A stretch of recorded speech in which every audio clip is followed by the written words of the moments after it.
All right, guys, got a special episode for you today. A different one, talking about hydration.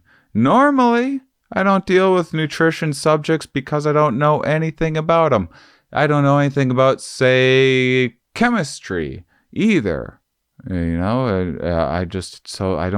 had one chemist on the show ever, and that's not because chemistry isn't important, mind you.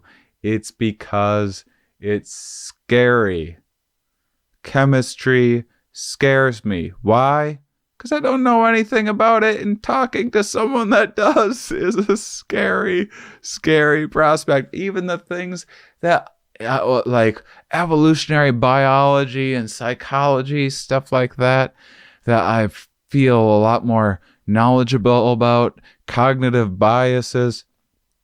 Boy, I like to pat myself on the back once in a while with some of the subjects that I'm more knowledgeable in. But then if I have a guest on that actually knows what they're talking about, it is intimidating. And so I don't always get outside of my comfort zone as much as I could on this show. And I tend to think, oh, we're kind of hit over the head with fitness things. At least that's been my experience of life. Some people love fitness, nutrition, everything. I feel a little overwhelmed by it. I try to do these small little things to incremental changes. And one of the things that I've been doing since I got my Fitbit, since my Fitbit episode, and just through all of COVID, I've been doing little things, and it hasn't been perfect incremental gains, but over time, it's definitely been making some really good gains in my wellness. And one of the things that the Fitbit had me doing was drinking more, logging my water, and being more mindful of that. That's something that when I did CrossFit for a while back in the day, that was one of the challenges. And I had this Fabulous app that I used for about a year. I just stopped using it, but I did find it useful. And that was another thing of kind of an easy on-ramp of something just really easy you can do to make a little change in your life. So this hydration stuff, it's something that keeps on coming back to me just because it's so easy in terms of just cutting out some of the crap that you put in your body and getting better hydration. It's in little changes like that can make a difference. And to have an episode like this where it's explained in depth a little more makes things click into place a little bit more for me. But this is why I'm excited about this episode. It's a fun episode. We had some laughs. It's super informative, but this blows my mind. The book Quench that we're talking about today, I ended up giving it to my mom, who had been talking about hydration lately. She retired a year and a half ago or so, and has been trying to take better care of herself. And so there's a lot of she discovered the YouTubes, and she's been getting into figuring out how to organize a little better, and so there's like lots of updates on things like that. She's been exercising a little bit and stuff. So anyhow, gave her this book. It's the first science book my mother, who's in her 60s, has ever read in her life, and she loves it. And she's told friends about it that I'm sure have never read a science book before. And now I'm trying to sneak some more science books into her life as well. It's spreading. Once people start to understand the power of having evidence for things and having clear explanations for how things work and why, and what can be learned from data and research, and any little bit that we can get people into that is awesome. So I'm super thankful for my guests today and for their fantastic book, Quench. So enjoy today's episode, and I'll give you some updates on a lot of cool things, including a second additional podcast, comedy podcast. Here's My Science podcast. Got a comedy podcast coming real soon. Should be out by the end of February. More details in the outro. I'm super pumped. Are we? Yes. Where are we? Here. Why are we here? Not entirely clear. We are misfits thrust into existence by random chance, with no hints at all as to how we're supposed to make sense of it all. It's immensely bizarre. Here we are. Hello, everybody, and welcome to the Here We Are podcast. I'm Shane Mauss. My guests today, authors of the book Quench, Beat Fatigue, Drop Weight, and Heal Your Body Through the New Science of Optimum Hydration. Dana Cohen and Gina Bria are joining me today. Why don't you guys introduce yourselves, give us a little bit of a background. Who wants to go first? Dana, go.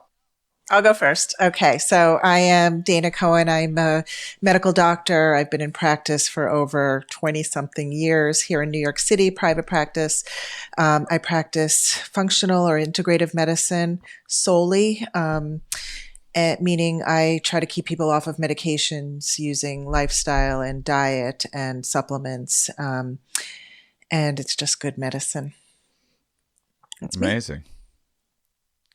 Gina? I'm a cultural anthropologist, and I stumbled into this work on hydration because I was looking at desert communities and how they got hydrated without 8 glasses of water a day. They should be dead. I mean, right? So I was looking at strategies all over the world and discovered in desert communities they were not using liquid, they were using plants. Oh, interesting. Wow. That's how they're getting a lot of their. I mean, it's humans aren't the only mammals that have figured out that little trick, right? So that seemed like big news to me. So yeah. I thought, great, this is really cool. Plants can hydrate more profoundly than all the bottle of water that we're guzzling and all that craziness. And nobody's practicing it anyway. Is it craziness? Are people? I mean, you're meaning the kind of media push of 8 glasses a day and that being kind of oversold to us. Not that people are like out of control addicted to like drinking. Right. Well, drinking water. I think she means out of control with the plastic bottles in your hands all day long, and the cases of plastic bottles that you have in your closet and in your kitchens, and I think that's more the plastic bottles is crazy, Yeah. and everywhere you go, you got to have the cups and the plastic bottles. That's more of the craziness, I see. Yeah. So just the idea that everyone gets the same prescription, like how does that work? Right. Yeah. Sure. So it's how did this? What's the history of this? How did this come about? Because this is I mean this is of the controversial things that we talk about on the show, this 8 glasses a day is not the way. Whoa, Whoa. You're ruffling some feathers there. Man, look out. this is the dogma. This is what we all hear over and over again. So what's I guess first of all, why the heck do we all believe this in the first place? If this is kind of being oversold to us, what's the history of how did they stumble on 8 glasses being the magic amount of liquid, one size fits all? Well, we researched that, and it turns out it's sort of like the food pyramid it comes from nowhere. It comes from maybe a few people sitting around saying, this is, there's no study. Don't you dare destroy my food pyramid too now. Wow, things are getting edgy on this show. You're really, everything my second grade teacher told me was a lie. I'm having a real paradigm shift right now. All right, sorry I had to interrupt for my dumb jokes. No, we love it. Thank you. We all need this more than anything right now, please.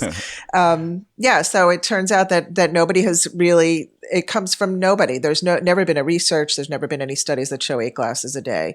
And we think that the original research, as far as we could find, took into account what people were eating and everything they were drinking, not just water. And then it sort of got fizzled down to 8 glasses a day. Right, Gina? Yeah, it sort of went from including food to just looking at liquid, and it kept migrating to this concept of liquid being the source of hydration. And what we found in what I did in my desert research was discovering that plants held, especially in desert communities, a very specific kind of water that had been energized by the sun, of course, through photosynthesis, and then minerally rich through the soils. And that turns out plants are a profound place to receive water in our life. We're not activating that enough. So we really love to share the idea that food is extremely important. A plant life is water isn't only blue, it's green. There's tremendous amounts of availability, and plus nature packages it to come in with all those nutrients at the same time and dissemble the nutrient molecules using the dilution power of hydration, all in one package. So a pear is a apple, a salad. I mean, leafy greens are 96% water or above. So we want to make use of that because it's a better form of water than what you're finding in your tap or your bottle, because that water has been treated or pressurized and it's disorganized the molecular organization that nature has for us. And when you blast apart the water molecules, guess what? They lose their electrical charge. And when that happens, the work of water becomes very diminished because it's really, as we know, meant to conduct electricity. That's what water is really doing for us in our system.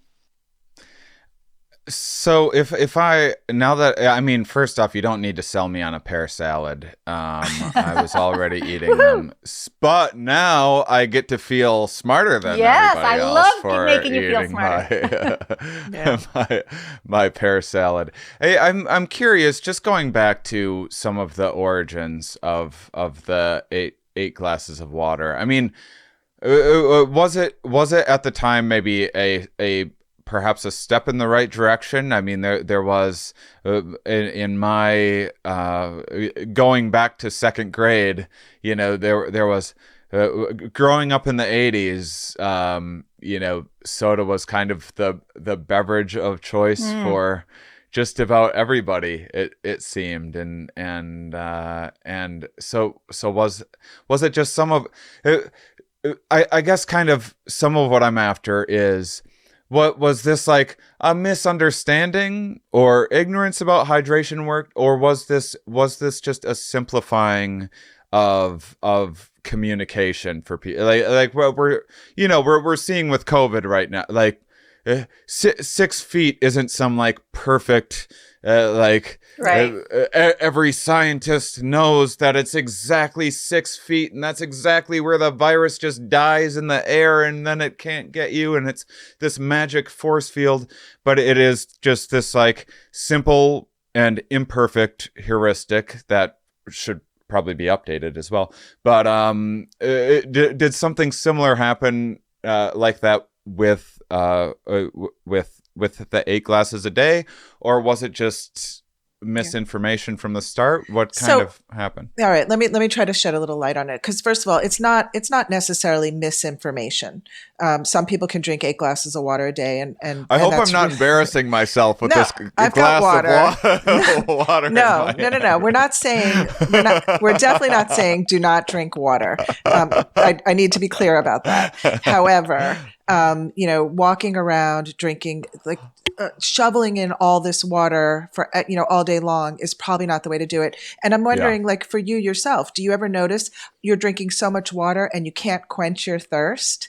It happens all the time. And people are actually over drinking water. Yes. And it's actually more common than I think that we are led to believe. I see it actually on a weekly basis with just even checking basic blood work in my patients, where their sodium and their chloride is really low because they're drinking so much water. They're flushing out their electrolytes. It's more common than we think. But, interesting. Yeah, but that's not even what we're saying, though. Yeah. I will say, we are saying that there are better ways, more effective ways to hydrate than drinking more and more water. And much in the way that like orange juice sounds like a very healthy thing, but when you're just juicing kind of the sugar out of it and you're not getting all of the other the pulp and everything else with it, you're not going to be getting all of the other stuff that makes it so good for you in the first place. Yeah. So fiber in the pulp, the fiber actually helps absorb that water better. And it is, and we can't give you the actual, because there's never been research on it, but I can tell you, I know from doing it and physically, that maybe drinking a glass of orange juice with all the pulp in there versus a glass of water, the orange juice is way more quenching. It's way more, it quenches your thirst better. And we believe that it is, from a cellular level, more hydrating to our cells because of the fiber and because of the absorption, the way that the water gets absorbed, and because of the work of our hero, Dr. Gerald Pollack, who is a water researcher. And I don't know if we should talk about it now, but I'm just going to jump right in. So the whole basis, the impetus for the book, you asked, Gina and I sat, she came and talked to me about the research that Dr. Gerald Pollack was doing. He's a scientist based out of University of Washington in Seattle.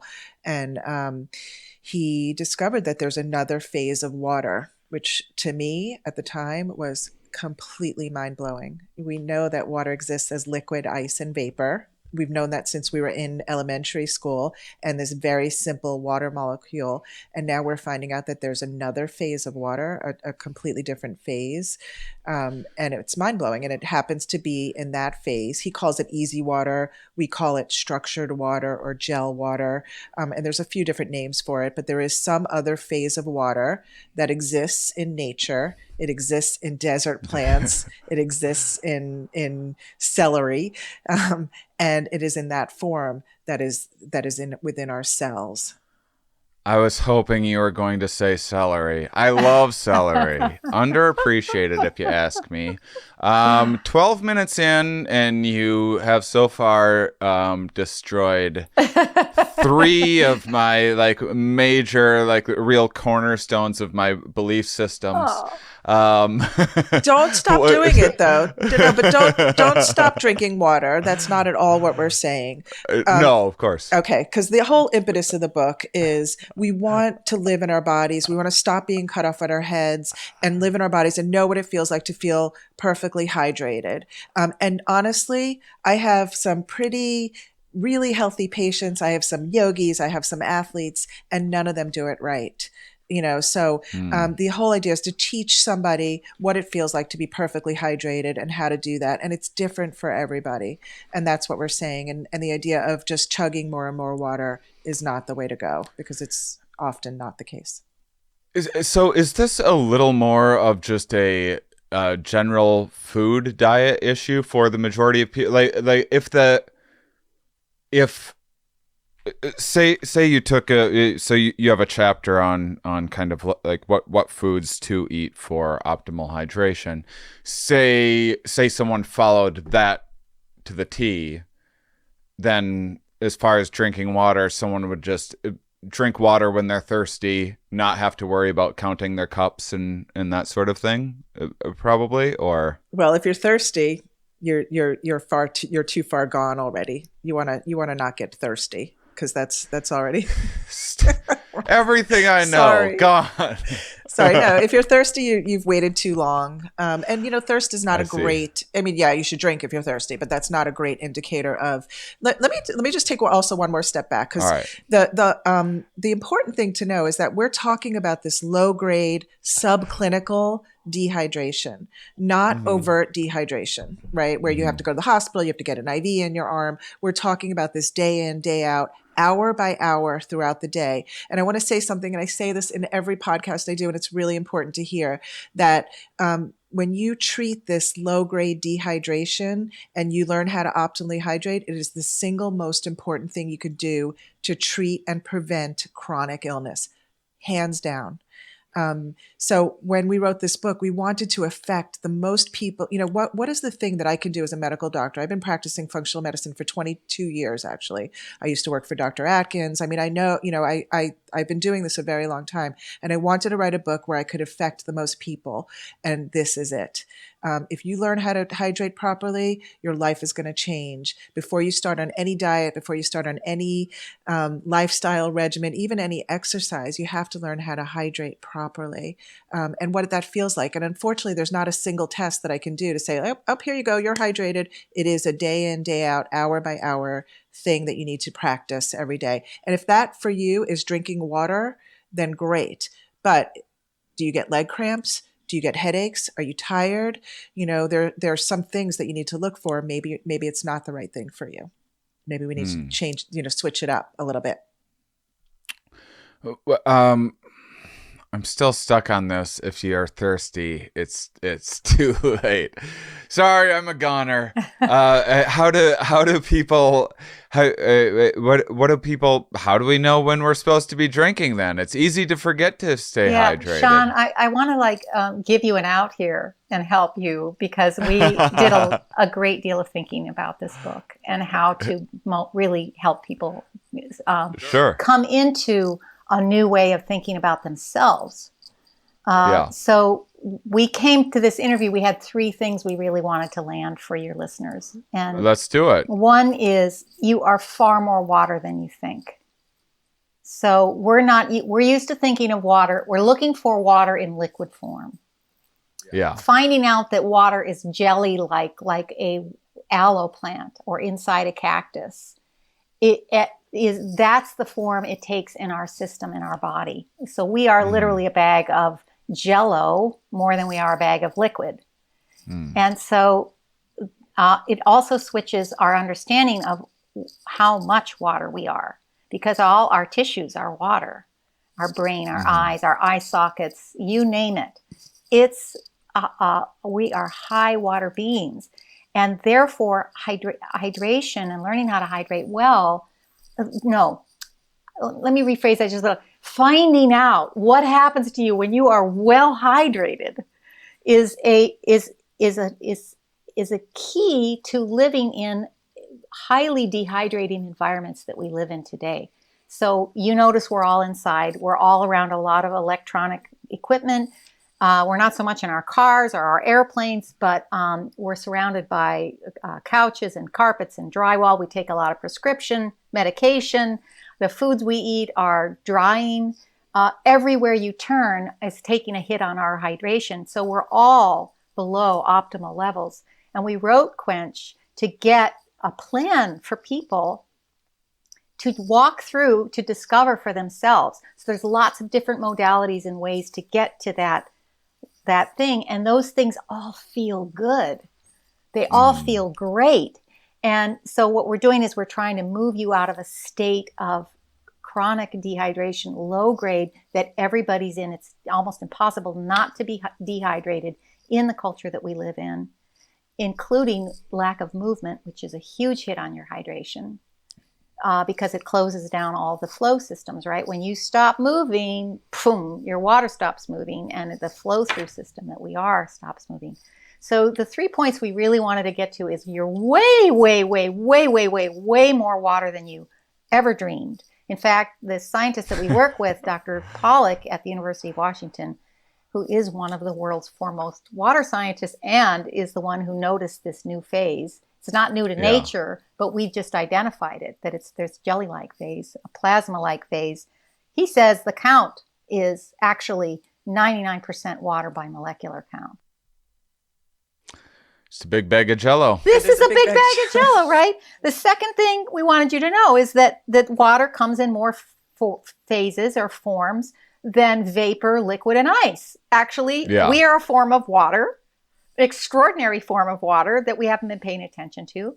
It's gel-like, and that this water conducts electricity in our system way better than liquid.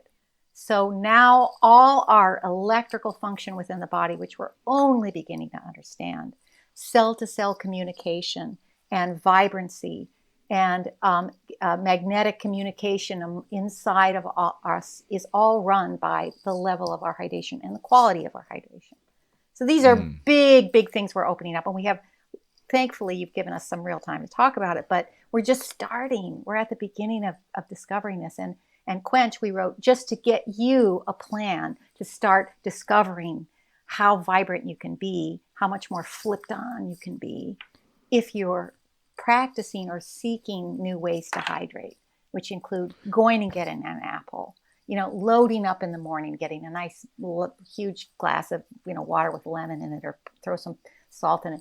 Get that down inside of you. And then you move through your day, before or after your cup of coffee. We don't care. Just, get in there. It's not a prescription that we're making you follow. It's an adventure we're inviting you into that allows you to discover, whoa, I was operating way lower than I thought I could be. Which goes to your question about what, clinically, what are we looking for if we're low grade dehydration? And there are some things that we can look for. So I'll just throw them out there. The first thing is we are meant to get up and urinate every 2 or 3 hours during our waking hours. And, are you doing that? Are you getting up every 2 or 3 hours? And I can tell you there's times I sit at my desk for 8 to 10 hours straight without getting up once. That's a problem, Yeah. I used to, you sit there all day and you don't drink. And so one thing you can look for, am I getting up to pee every 2 or 3 hours? Right. All right. Check. Good. You want to look at the color of your urine. Is it straw colored? Okay. So it doesn't want to be too concentrated. Ooh. It doesn't want to be too clear. Now, if you're drinking all that 8 glasses of water a day, it might be too clear. If it's perfectly clear, then you need to maybe cut back on the water or add some electrolytes and maybe eat your water instead of drinking so much regular bulk water. Yeah, if anything, I guess I would tend to skew clear, but I think I got a nice hay color. I would have never described it as hay, but I'll never not describe it as such from here on out. The one thing I want to say about that too is if you take a B vitamin, it can false. Your urine's bright yellow, so it's not you can't look at the color of your urine then. So yeah, but it's fun. Yeah, sure. A couple things. One, you've really whet my appetite. Come on, how many times have you heard that? So good. How many times? Is it every interview or just this one? You did it. Okay. You did it. I want to know what am I in for with? Look at this. I got a SpaghettiOs coffee cup with my name on it. Remember when they used to have the little food like point things on like 35 years ago or whatever? This thing stood the test of time. What's the coffee situation? Because I feel like this is before talking to you guys, all right? Probably my number one hydration concern was I drink way too much coffee. I sometimes get headaches, and I sometimes drink like 8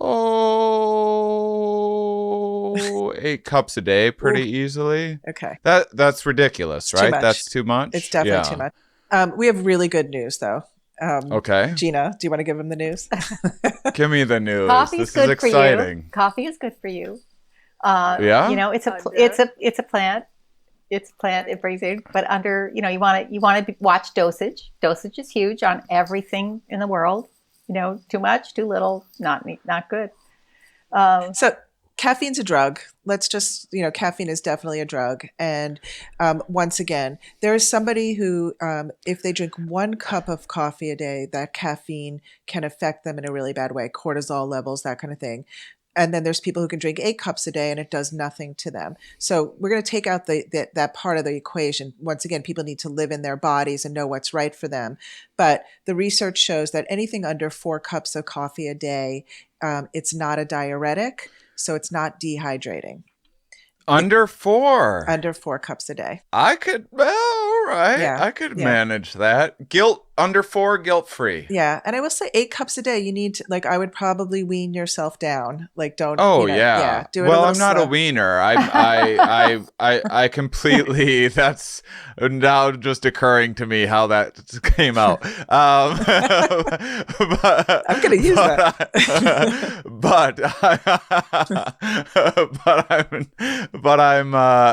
I definitely, I'm an all or nothing person. I can sometimes do 1 cup a day and be like, that's it. But I can't, I have to abstain. I'm an all or nothing kind of guy. And I think I've been exploring my coffee relationship lately. And I took a week off, and I think that I gotta go back to that again. I don't think I have I love drugs. I love any any psychoactive substance of any kind whatsoever, and so I'm just a coffee fiend. But if you look at the harm reduction model, that it maybe doesn't have to be completely all or nothing, and trying to find that balance it might be the right thing, but you gotta just allow yourself the freedom to do that, and the blessing to do that. All right. Well, I want to get into some of your favorite foods. First of all, I have one really thing I'm super curious about: individual differences. What are we looking at here? Is this just a weight thing? Is there gender stuff? Is there age going on? Is there ethnicity? Is there just different? My dad, I never see him drink water. He doesn't he has 1 beer a day and 1 glass of water a day, and that's what he lives off of, basically, and a cup of coffee. And I think the research is going to eventually show that. There's some interesting research that we may only need 1 glass of water a day. I'm going to let Gina talk about the beer in a second, because I think that's a really cool anthropological story. But absolutely, gender, age, size, all of them make, how much you sweat, all of them make a difference. That's why 8 glasses a day is not the way. How can you say that, a 12-year-old or let's say a 5-foot woman who does, very little exercise versus a 6'2" athlete who's exercising and sweats all day long, how could they both drink 8 glasses of water a day? So it absolutely makes a difference. Once again, we are individuals, and you have to find out for yourself what your set point is and what you need to do to hydrate optimally. So, yeah. You want to tell me about the mead? Yeah. So, I spent a lot of time looking at hydration in different cultures, and many cultures were dealing with contaminated waters. So not so different from us. And mead was a really important feature for decontaminating waters. Adding these plants back into water. So even teas, meads, honey-based drinks, even the simple act we do today, which might be squeezing a lemon wedge into your water. All of that is biological information going into the water and activating the water in a new way, when we drink that, we are getting biological information that we would be otherwise missing. It wouldn't be coming in. And that informs our own biological intelligence. So the hydration is a pathway, it's a medium for delivering information. That's its new job. It's our new understanding of what water is. Three things at once. It's matter, it's energy. So you're really run on water, you run on gas. The gas of your system is water, and that is going to tinker according to who your body is, where it is, what age you are, what culture you're in, what climate you're in. And so it's matter, it's energy, and it's information. This is where the new science is really looking at the water molecule as an information carrier. In fact, in the great computer prize today is to build a quantum computer, a processing computer that can compute. And all those scientists are all those computer people are looking at the new water science because they realize that the water molecules, especially bound together, parallel process, and they are able to carry and deliver more information than silicon. Wow. Well, it's so wow, because that was a real wow moment for me too, because we've only ever thought that our bodies get energy via ATP, and we get ATP made from glucose by eating sugar, right? That's how our body's energy. So water is actually a source of energy. It's electrical energy, it's informational energy, but it's energy. So it's also a very different way of looking at it. It's not just moistening, it's not just cushioning.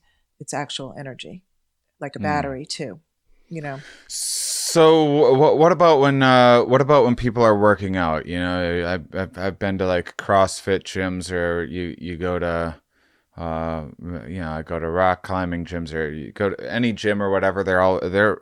There's always something being peddled to this. It's not enough just to do some push-ups and get a good workout in or whatever. Now you need like the fanciest, newest supplement kind of stuff, and a lot of that is the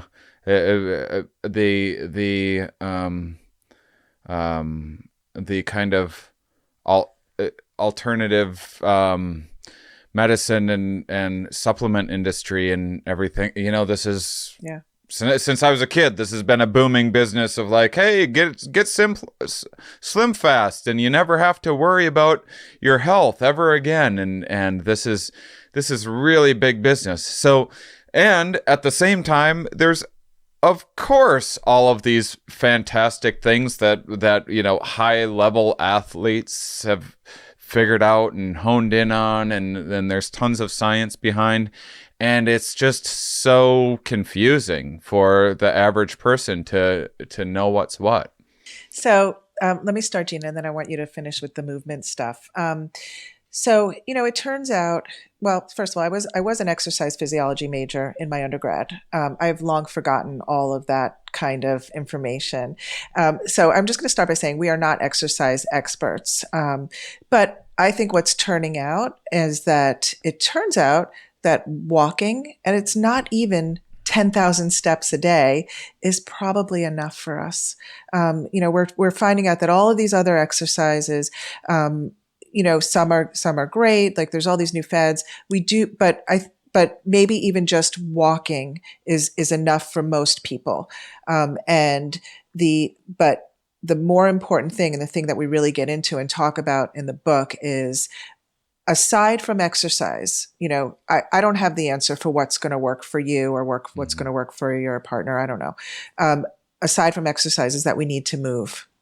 And it's movement that is a hydrating act, and it's the movement that is as important as exercise, but you need to do both. And the reason is because I'm going to pass it to Gina. Yeah. So really, we never thought about what happened to the water after we guzzled it, right? This is the fascinating part, is that the conversation on hydration has only been, for the last 30 years, 8 glasses a day. That's been the only conversation about water. And what we're discovering and what we want to share with your listeners is that when you put water in there, then you have to distribute it. So the second half of the formula for really optimal hydration is movement, is actually distributing the water that you've included in your body, that you've gotten absorbed through fibers with foods, and you're actually now going to use your system, which is a pumping system, a series of levers and pulleys and locks, and a series of tissues that twist and squeeze and pump, called our lymph system, our circulation system. You pick what system you want, your brain, name it. All of this depends on us moving, and that movement doesn't have to be, it isn't meant to be a marathon. It's meant to be the gentle movements as you go through the day. And because we're a sitting culture, we're dehydrated by the very fact that we're sitting all the time. Or, Shane, I'm going to say something even more, I think, mind-blowing, which is our devices, our cell phones are very dehydrating. And there's two ways that happens. One is we're looking down at our phone all the time. This is your synovial canal. You're kinking your synovial fluid hose when you put your head down like that and hang it over your shoulders. You're not going to get the great flush and movement of your liquid system within you. You're a fluid, liquid, dynamic being. That's happening. And then we're sitting, which then kinks it down here. And then on top of that, there's electromagnetic waves coming in, which interfere with the frequencies of the water that are also giving cohesion to the cell-to-cell communication. So we have to counter that. And it's really simple. This is not hard stuff. So you take your phone and you talk while you're walking around, or you nod your head up and down a lot because you're pumping your synovial canal down the back of your head. Or you get your arms above your head every day so you have a nice drainage through your lymph system. Or you just talk and twist, or you move. You just get yourself in these beautiful little, you are a fluid being. You should feel fluid and want to feel like it feels good to be in motion. It's very different than the whole conversation on exercise and hot buns and, six pack. And that's to be discovered. but as a basic fluid being, let's just get in motion. Yeah. Yeah. Hot buns. You aren't trying to take my Tough Mudder quadrathlon away from me, are you? Because not at all. I like my. Come do on, it. I need to get my masochism fixed. Just somehow. do it. Oh, yeah. Go ahead. I have a Bluetooth in while I'm doing it, so that balances out my phone use and everything. Yeah. She didn't mention fascia. Fascia is this connective tissue webbing that's I love a good fascia release. I'm into yoga, and I like a nice give me a nice sleepy fascia release where I don't barely have to do anything. That's my kind of exercise. I was joking about the Tough Mudder competition. You're not gonna catch me in any kind of a marathon. But I'll fascia all day. Yeah, I love you. This is based on research, fascial research, where it was never looked at until not that long ago, and it turns out that fascia, just once again for your listeners, because it's sort of a newish term. It's become a buzz term now. Everybody's talking about fascia, but it's this connective tissue webbing that surrounds every cell, every organ in our body. And it is a delivery system of hydration, which is a mind-blowing idea because we've only ever thought that fluid gets distributed via blood and lymph and our capillaries, right? And then it ekes out at the end of the capillaries. Now we're finding out that our fascia acts as a hydraulic pump. So when you're doing this or you're doing that movement, you're moving fluid in and out of your brain. It's a hydraulic pump. So it's a very different way of looking at how hydration gets moved. And that's really interesting, really fascinating, and makes sense out of, we've always said you have to move your joints to lubricate them. Well, now we really understand why. Yeah, I've been, on my good days, I've been doing like 4 short bits of exercise spread out through the day. I mean, my logic is more of a mental health and kind of staying stimulated and taking a nice. I have a pretty hard time taking my mind off of either work or ruminating over existential crises. But either way, I having a little mental reset through the day, something that snaps me out of it is good. But just that regular movement of because I'm not the biggest exercise guy in the world. I always have big ideas that I'm going to be, but even when I'm at my best, it was always like I'd go to the rack gym for 2 hours or whatever, and that be done. And the new idea, or the new thing that I've been doing, of adding like a 15-minute like mobility thing, or fascial release or whatever. I usually do like yoga in the morning, sometimes like a short core thing after that, and then I'll do like 1 or 2 mobility things through the day and some stretch thing through the day. I'm talking about when I'm at my finest, and it's easy once you have the ball rolling, and then falling out of it and collapsing and then having to start over again. That's what I and the good news, that's what I'm into. The good news, it doesn't even have to be that complicated. It could be, waking up in the morning and moving every joint in your body, doing some ankle swirls and doing some, things, and then making sure you're getting your heart going 2 or 3 more times throughout the day. I've been thinking about doing like a bed yoga video for you've people. Said or the is words. This already a thing? Well, is it? I can't be the first person to think of you this, haven't. right? You haven't. This has to be like, it is. I've never thought to actually pull the trigger and Google it. Right. But I think whatever's out there, I think I could do a better one than, because all the other ones out there, I bet are about like, and you got to be positive, and it's going to be a great morning. I'm not going to give people that. No, I'm coming from a place of, I don't want to be doing this right now. This sucks. I don't want to get out of bed, but I'm going to do a little bit of it anyway. Please, and then please that will let me finally let me please, because this is how it started for me. Absolutely not, Gene. I'm muting you. I'm so happy. All right, Gina, I adore you for the floor. wanting to lay in bed. I think laying in bed is one of the perfect moments to you're all warm. You might be my new favorite person. You're all warm, right? You've just done a huge fluid cleaning through the night, through your brain. All your toxins have been moved out of your brain, down your system. You're laying there. And what happens is when you start to move just a little bit, you're starting to move out all that waste out of your body. And you literally, just by wiggling your spine, are turning on all these systems. So, and it's beautiful because you're nice and warm in bed and your spine is all warmed up, and just wiggling, literally, you're just starting to get that.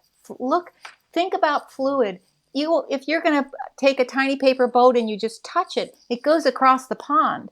These are principles of fluid dynamics, just starting that whole little movement. And once I call it massaging my mattress with my shoulder blade. Yeah. I call it lowering the bar a little bit. I love a nice lowered bar. I love you for that. Why are people trying to jump over the thing and then you have this perfect form and hopefully you land on the pad? You get it low enough, you step right over that sucker. That's what I'm all about.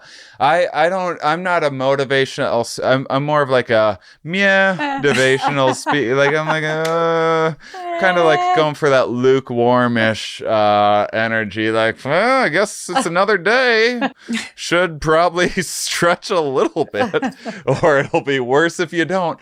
That's where I'm coming from. I think there's not enough people that are speaking to folks on that level. I think there's way too much Tony Robbins, like, you gotta be the best at everything in the world. Like, whoa, slow it down a little bit. I just don't want my knees to hurt. You know what? I wasn't going to agree with you, and now I do agree with you. I think you're absolutely right. Like at first, I was like, I'm not. But yeah, no, you're absolutely right. We need to sort of tone it down because most people are not doing what they should be doing, and if we could give them a push to get, we have more chronic illness in this country and it's just continuing to get worse and worse. I will say, I'm going to give a little silver lining here. I think COVID has ignited a desperate need in people to feel well, and that the fact that it's turning out to be a disease of lifestyle, and that those with the most unhealthiest lifestyles are the ones that are dying and getting really sick, and that people are hearing that and knowing that. So I think I'm really seeing, I see it because my patients are reaching out, and I see it all over the place, that people are finally starting to get that our lifestyles are killing us, more so than they ever have before. And I'm talking about the really most unhealthiest people. So I'm hoping that this is the point where it's going to start to go the other way, and that chronic illness is going to start to be on the downfall. And I'm talking about things like diabetes and degenerative disease and all those things. But I think you got something there. I really do. We wrote the book. Whoa. We wanted to talk to the masses. And it's not like, oh, I'm going to, I got to drink more water, or I got to go on a diet. No, you don't. But you got to eat more plants. You got to drink some water, and you got to clean up the crap in your food, So. Well, first of all, I would never claim that I'm onto much of anything, but Gina, as a cultural anthropologist, I mean, we have a lot of kind of evolutionary thinkers on this show, and one of my favorite subjects is these kind of evolutionary mismatches and the difference between maybe how our hunter-gatherer ancestors would have moved, or what their diets were like, or what their social lives or mating patterns or whatever else, and the mismatch between that in our modern worlds, and the pros and cons. It's not all some apocalyptic. It doesn't need to be some apocalyptic thing, but all of that is to say, is that I think when if we have an understanding that diabetes is a natural consequence of or is perhaps for many people a natural consequence of having a organism that through all of its history never had too much food and had to have all of these drives to keep on obtaining more resources, and didn't have that kind of real shut off mechanism, and this is our modern abundance has many unfortunate side effects and byproducts of it that we never saw coming. And with all of that being said, these it's pretty difficult to just go into your mind that evolved over the last 250,000 years and be like, hey, don't need so much fat and sugar anymore, or whatever else.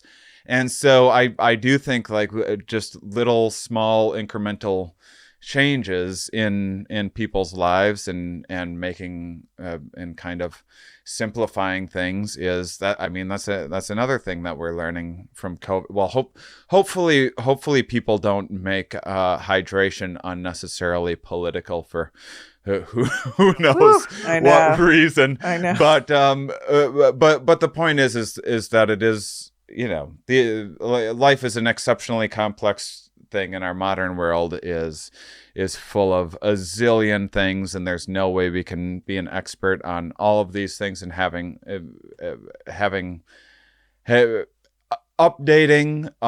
the heuristics that we use to care for ourselves every once in a while is absolutely worth doing, and that's why I'm really happy that you wrote a book like this. I will say, let me just straight. I hope that whatever. I'm a forthright person.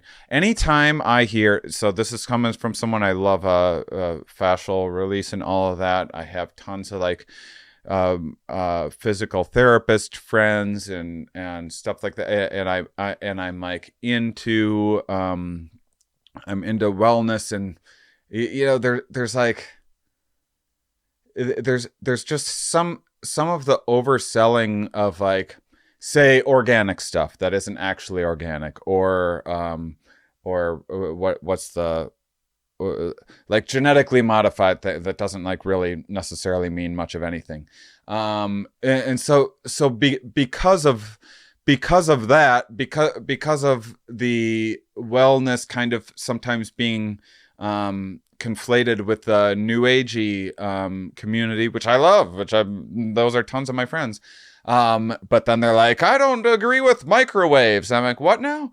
And so because of that, there's always this, anytime you hear some new thing about hydration or fascia release, which I believe in, I always go, wait, is this person going to sell me a crystal? I gotta like I'm on I got my little skeptic warning signs go off a little bit, and so I just thought, but for my listeners that I've had over 300 scientists on here, and so my long-term listeners are well trained to have make sure those skeptical alarms are going off. What do you say to people that this might sound like some new lifestyle fad or something like that? Water, the new lifestyle. So once again, let's go back to the beginning. We're not talking about there's nothing controversial in here. I want you to know that every single line in that book, even Gina and I fought about some lines because she is definitely a little more new agey than I am, even though I'm a functional medicine doctor. I have to tell you, every single sentence in that book, I made sure that nobody could fault us on. That the science is there and it's very clear. And when it's not there, it's not there. I'm very clear about that. I'm not even like talking about like you guys or saying that anything in your book is new agey in any way. And I'm someone that tours around with shows talking about the many benefits of psychedelics. And I'm not. This is just generally speaking.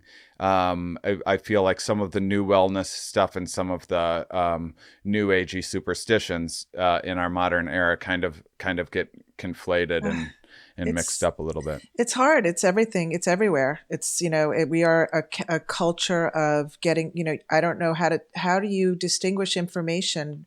You got to trust who you look to or who you look to for that information. So it's definitely hard.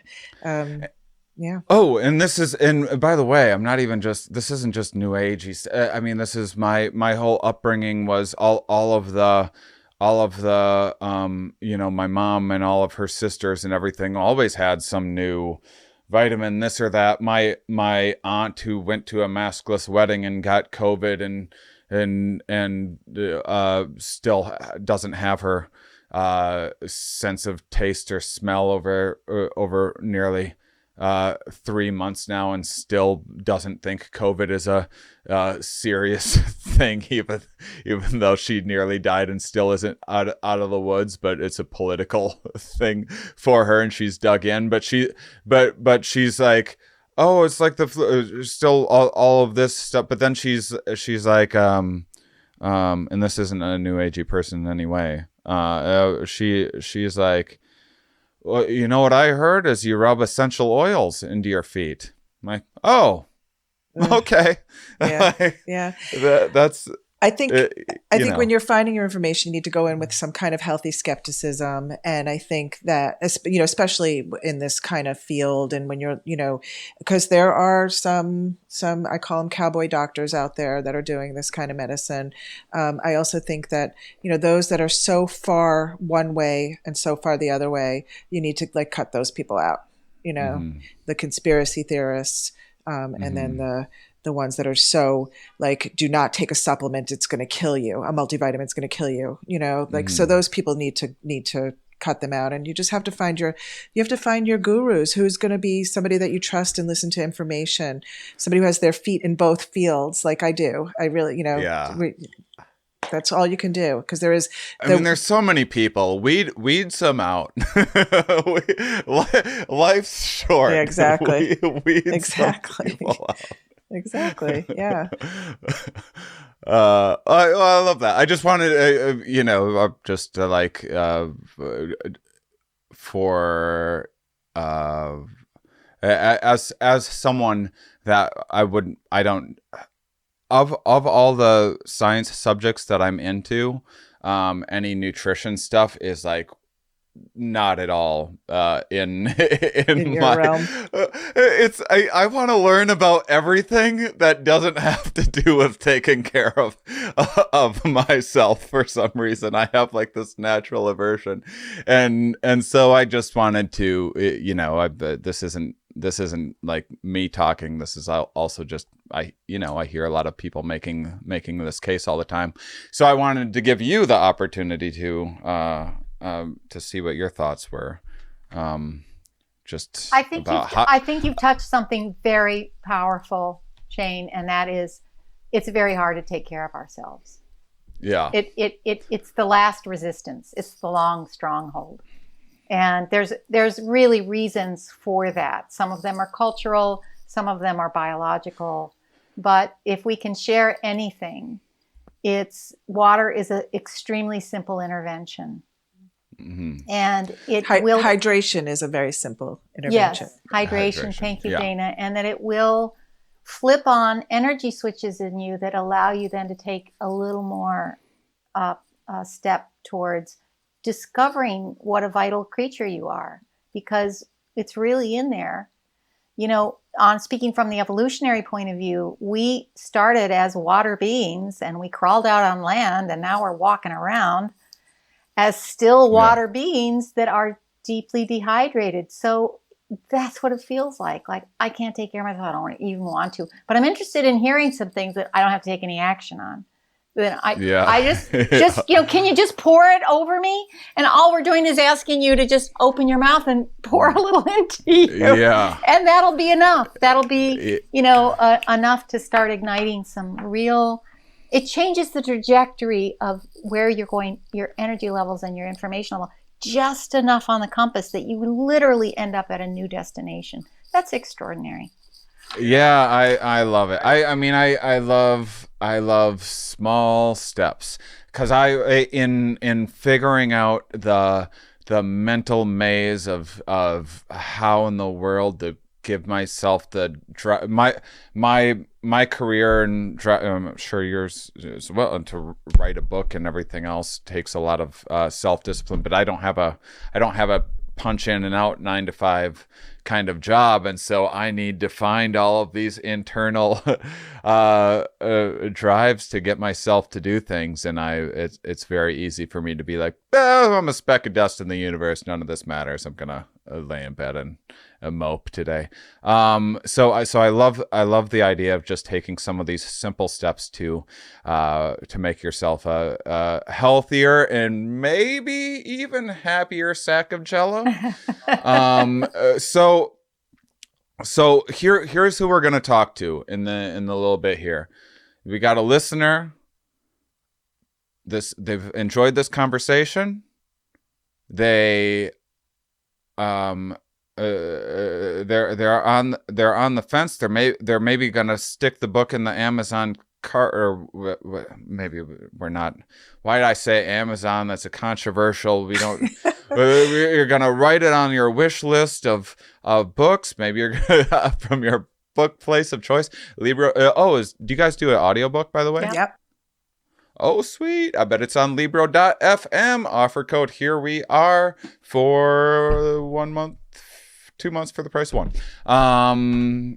Audiobook company that supports your local independent bookstore. But so they're on the fence. What are like a few little sample things that someone could change starting today, tomorrow, whatever. They could start implementing now before getting your book, and then that's going to make them a healthier Jello bag, and then they're gonna be like, boy, I like this new Jello bag that I am. Yeah. I wonder what else that book has in it. Awesome. Great. Thank you for that question. So we're going to give you two. And keep in mind, the book It has science in there. The science is really easy. I think it's fun to read. Most people are the feedback that we're getting. It is fun to read.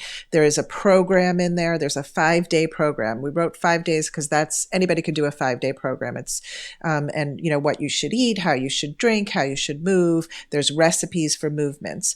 And I'm going to give you 2 things that you can do start tomorrow. And the first is front load your water.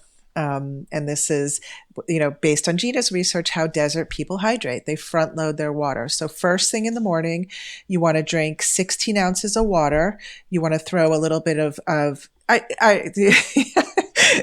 noticed the face. Sorry. So it could be 8. I don't know. I have a weirdly expressive face. Most of the time you get nothing out of me. And then once in a while you say something like 16 ounces of water. So and 8 to 16 ounces. Some sort of weird thing that I'm picturing in my head of like, oh, how am I going to remember that? And then like a weird look comes on my face that I'm unaware of.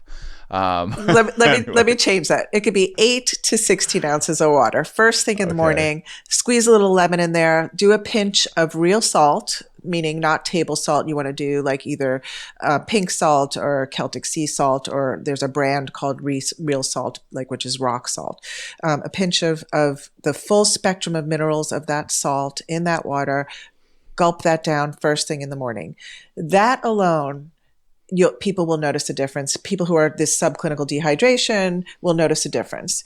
So that's number 1, front loading your water, a big glass first thing in the morning with some lemon and some sea salt. And the second one I want to give you, and this is like, although I never get them, I feel like I have to explain it because I feel like I'm going to get eye rolls, meaning people are going to start rolling their eyes at me because it's drink 1 green smoothie a day. It is a bit of a fad. It's a bit of a thing. It's a pain in the ass, but it is life changing for people. So, I'm up for trying this. I love that it's 5 days to start, and I love the green smoothie idea in theory. Yeah, and my tongue. Yeah. Does not like that idea as much. I love fruit smoothies so much, but every time, and I try all the time. I love a good smoothie shop. Stop in them all the time, and at least like once a month under normal conditions when I'm smoothie shopping it on a regular basis.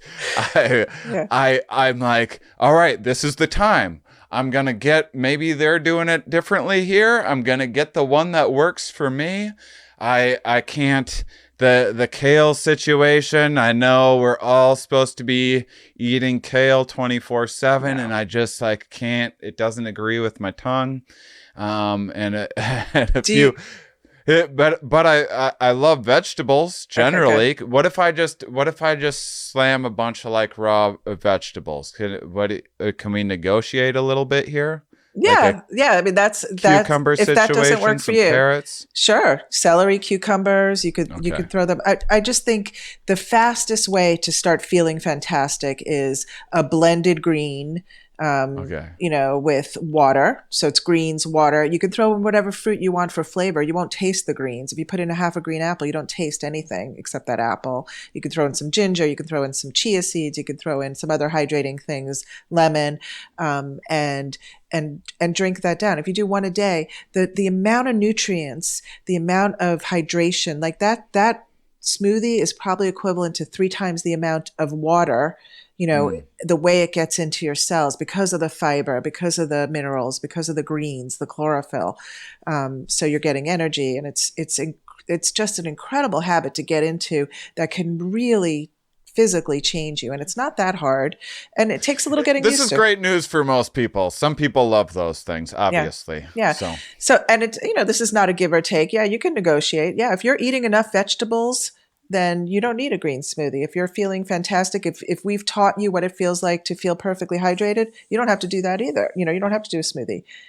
But a smoothie is the fastest way to get what you need and feel fantastic. And it's life-changing for a lot of people who've never done it before, Gina, you want to add? Yes. And if that's overwhelming, there's a couple of shortcuts I can offer. And one is get some juice you really love that's not a high sugar juice like pomegranate juice. And throw in a tablespoon of chia seeds. And that's a smoothie.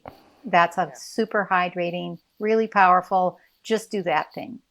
And if you don't want to do the shopping and you don't want to do the chopping and you don't want to buy the Vitamix, go get a green powder. They sell them at Trader Joe's. Come on. We don't get that in our diet. Just get a green powder, throw in some chia seeds. It's a smoothie. It's a shortcut smoothie. Maybe layer in some blueberries over so you don't taste the greens, because a lot of people have an alkaline issue and acid issue, so they taste greens and they think it tastes terrible. Well, there's a reason for that.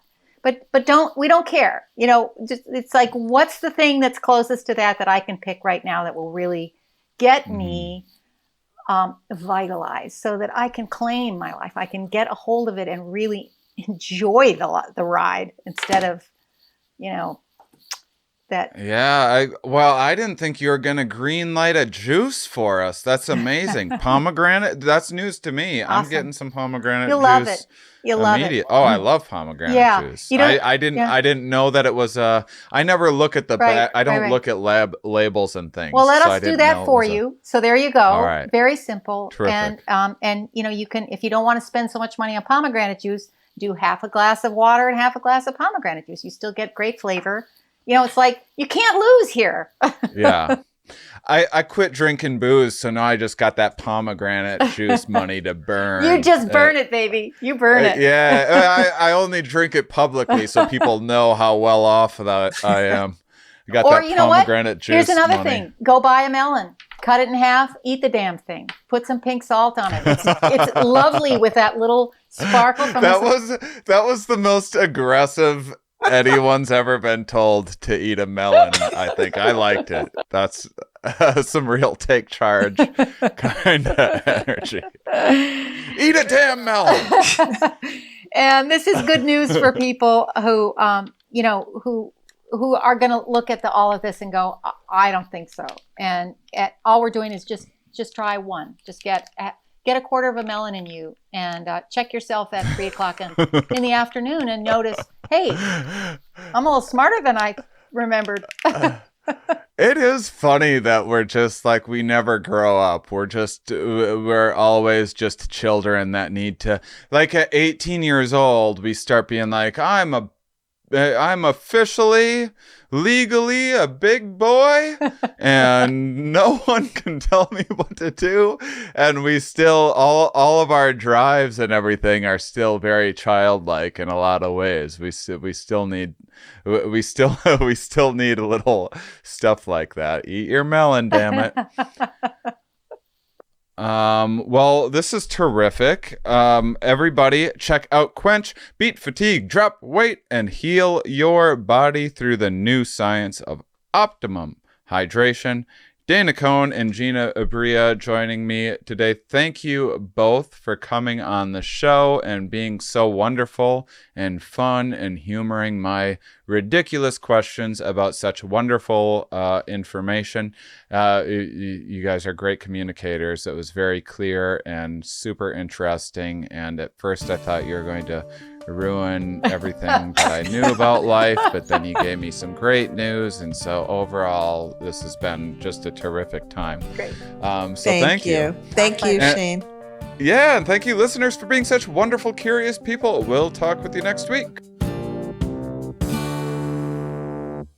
All right, next week on the show, talking about kratom. Probably gonna be one of the more popular podcasts that I've put out, because kratom is something people are super interested in hearing about. I happened to be using kratom when I was on Joe Rogan like years ago. And from that, I ended up getting in some kratom documentary, and people know me from. It's funny because I don't talk about it that much. I did use it as a a really, really helpful pain management tool with my foot back in the day, but I didn't talk about it that much. And in the little bits that I did, man, people have messaged me so much saying how much it improved their lives. But like everything, more research is needed. How addictive is it? Are there side effects? Make sure and if you've been on the fence about kratom, or you have pain management issues, I do think it's something that's worth exploring, and something to also, be careful with. But just make sure and check out next week's episode, because I'll have Mark Swoger on, who has done some cool kratom research, and we had a terrific conversation. So check that out. Got a new podcast coming out. I'm not going to tell you the name just yet, just in case, because the artwork's almost finished and the theme song is almost done. And just in case we make a little switcheroo and change something last minute, it'll be on there. But we've already recorded 3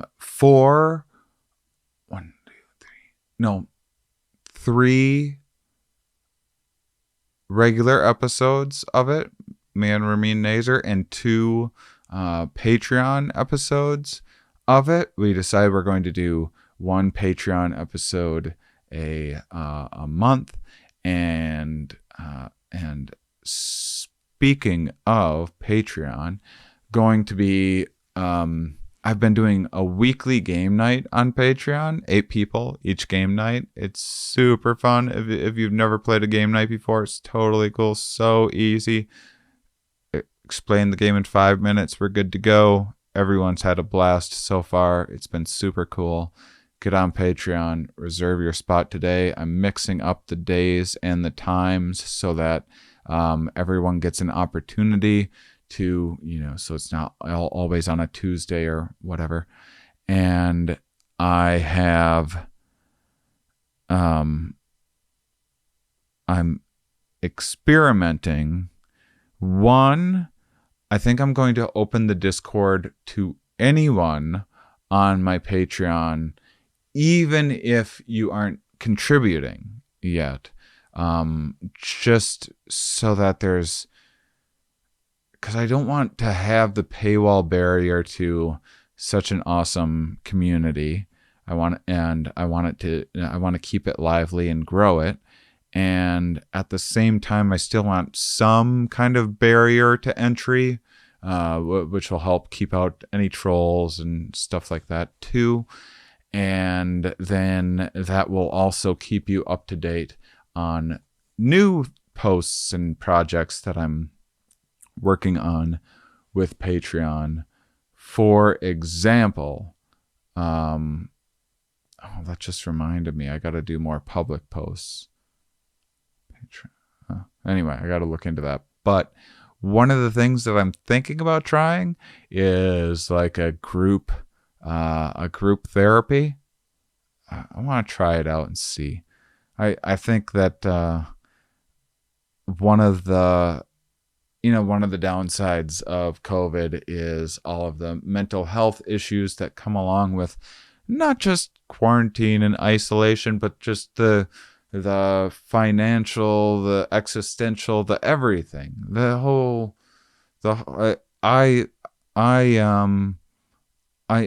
kind of don't mind the isolation so much, but just the worry for the world and stuff like that, and everyone's different. And one of the wonderful things that has come out of this is that it's a more acceptable conversation to have. So yeah, it's not going to be anything professional or super organized, right? Just a meetup with the intention of, hey, we're all going to check in, talk about how we're doing, what's going wrong, what's going right.